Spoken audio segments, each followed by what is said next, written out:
Video geçmeden PNR Tarihe abone olmaya ne dersin? İyi seyirler. 19. yüzyılın başlarında dünya değişiyordu. Sanayi devrimi hız kazanıyor, imparatorluklar sınırlarını genişletiyor ve bilim adı altında insanlık sınıflandırılıyordu. Bu dönemin en karanlık yüzlerinden biri, Batı'nın Afrika'ya bakış açısıydı. O dönemde bir kadının kaderi, bu çarpık bakış açısının en trajik sembolü haline gelecekti.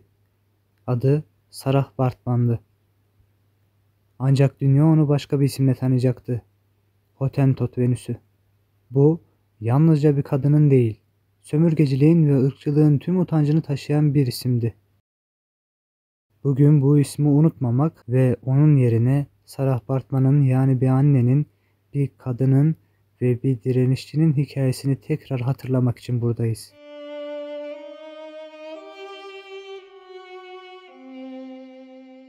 Sarah 1789'da Güney Afrika'da Kambedo bölgesinde bir kabilede dünyaya geldi. Gerçek adı Sartice'ydi. Baartman ise babasının soyadıydı. Kabilesi doğal kaynakların bol olduğu topraklarda özgürce hayatlarını devam ettiriyordu.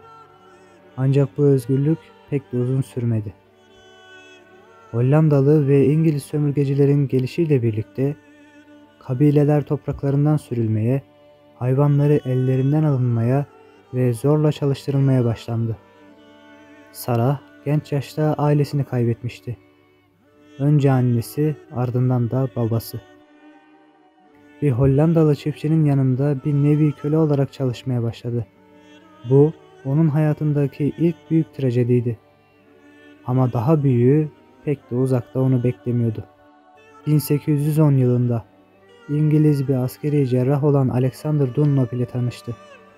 Dunlop'un kayınbiraderi bir gemi doktoru olan Henrik Cassars, Sarah'a inanılmaz bir teklifte bulundu. Avrupa'da, Londra'da para kazanmak için sergilenecekti.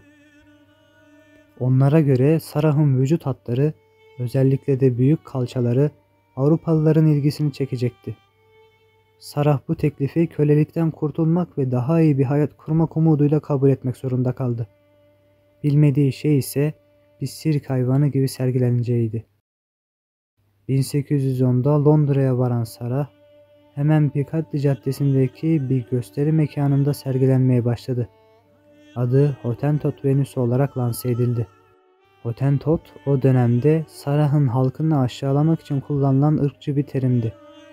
Venüs ise güzellik tanrıçasının adıydı. Bu çarpık isim onun hem egzotik bir merak objesi hem de bir sömürge fantazisi haline getirildiğini gösteriyordu.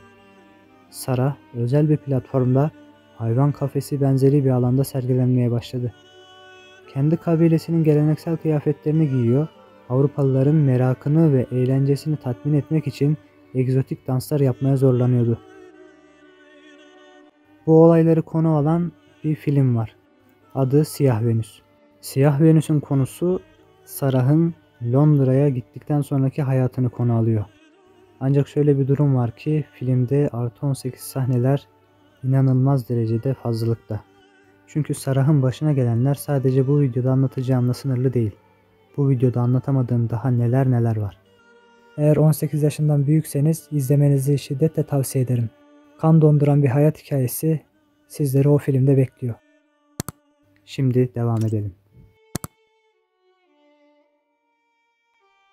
Kalabalık onu incelemek, dokunmak ve hatta itmek için sıraya giriyordu.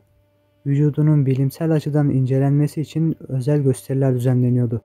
Bu gösteriler ve seks partileri o dönemdeki insan hakları aktivistlerinin dikkatini çekti. Köleliğin Kaldırılması Derneği, Sarah'ın sömürüldüğünü ve köleliğin yeni bir biçimine maruz kaldığını öne sürerek mahkemeye başvurdu. Ancak mahkeme, Sarah'ın kendi isteğiyle sergilendiğine dair bir sözleşme olduğunu iddia eden Cassars'ın ifadesini geçerli saydı. Sözleşme sahteydi. Sarah'ın da okuma yazma bilir bir hali yoktu. Ancak altında imzası vardı. Ve kimse Sarah'a ne hissettiğini sormamıştı. O, bu trajedinin ortasında tamamen yalnızdı. 2 yıl sonra 1814'te Sarah Paris'e getirildi. Burası onun son durağı olacaktı. Paris'te daha büyük bir sömürü onu bekliyordu. Artık sadece halka değil, bilim dünyasına da sergilenmeye başladı. Doğal Tarih Müzesi'ndeki ünlü anatomist Georges Cuvier, onun vücudu üzerinde detaylı bilimsel çalışmalar yapmak istedi. Cuvier ve bilim adamları Sarah'ın vücudunu ölçtüler, incelediler ve onu ilkel ve hayvan benzeri olarak sınıflandırdılar. Bu sözde bilimsel çalışmalar, ırkçı teorilerin yayılmasına hizmet etti. Cuvier, Sarah'ın iskeletinin, zihinsel yeteneklerinin ve anatomik yapısının Afrikalıların Avrupa ırkından daha aşağıda olduğunu gösterdiğini iddia etti. Bu, bilimsel ırkçılığın en çarpıcı örneklerinden birisiydi. Sarah, Paris'te giderek yoksullaştı. Sergilendiği mekanlar daha sefil, izleyiciler daha acımasız ve sapık hale geldi. Alkolizme ve hastalığa yakalandı. 1815 yılında 26 yaşında Paris'in soğuk bir odasında tek başına öldü.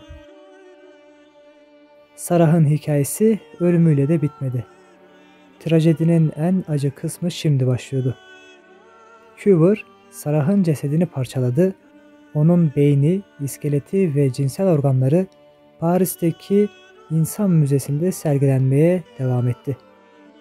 Ölümünden sonra bile bir merak objesi olmaya devam ediyordu.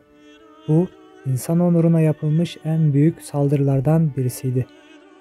Yıllar boyunca Güney Afrika hükümeti ve insan hakları aktivistleri Sarah'ın kalıntılarının iade edilmesi için mücadele etti. Bu ulusal bir onur meselesi haline gelmişti.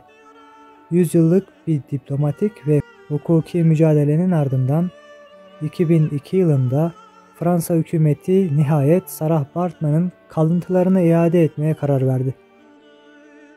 Ağustos 2002'de Güney Afrika'da binlerce kişi atalarının onurunu simgeleyen bu tabutun dönüşünü izledi. Sarah Baartman doğduğu topraklara defnedildi. Cenazesine katılanlar onun isminin artık sessiz bir çığlık olmadığını, aksine bir direniş ve umut sembolü olduğunu haykırıyordu. Sarah Baartman'ın hayatı sadece bireysel bir trajedinin hikayesi değildi. Bu, sömürgeciliğin, ırkçılığın ve sözde bilimin karanlık yüzünün bir yansımasıydı. O, öteki olarak gösterilen herkesin, sesleri susturulanların ve insanlıkları ellerinden alınanların sessiz çığlığıydı. Bugün Sarah'ın hikayesi bize iki önemli şeyi hatırlatıyor. İnsanlık onurunun evrensel olduğunu ve geçmişteki hatalarla yüzleşmenin ne kadar hayati olduğunu. Onun adı artık aşağılayıcı bir terimle anılmıyor. O bir direnişçi. Güney Afrika'nın hafızasının bir parçası. Sarah Baartman'ın hikayesi insanlığın daha adil ve daha merhametli bir gelecek inşa etme yolunda attığı adımların bir kanıtı olarak sonsuza dek yankılanacak.